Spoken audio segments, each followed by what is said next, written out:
Cities are trying to get ahead of the pests. 13 News Now reporter Megan Puryear is live for us in Chesapeake with more. Megan. David, that's right. Now, the Chesapeake Mosquito Control Commission has already started trapping mosquitoes, and they tell me that it's bodies of waters like this that are breeding ground hotspots for mosquitoes. And nearby neighbors say they have to fight them off each year. That is their breeding ground. That's where they come from. That's how they reproduce and the life cycle continues. Russell White lives by an inlet on the southern branch of the Elizabeth River, and he is not a mosquito fan. Sometimes you don't even know they're there until you hear a buzzing or you just feel an irritant on your skin. Other times it's a sharp prick that your immediate response is to slap something.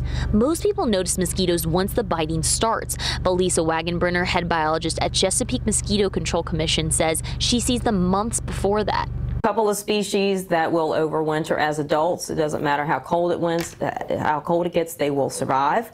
There's other species that will stay in the egg state or maybe possibly in the larval state. Scientists locate larvae in the early spring and start spraying. We want to get them in those immature stages. It's much easier to kill them when they're contained in a water source as opposed to when they're flying adults. White says they appreciate the Mosquito Commission. You do unfortunately get that standing water, and that is a pure breeding ground for it. And so having that extra service, I think them being proactive as well as offering that is a huge help. It's the trap scientists set now that predict what mosquito season will look like.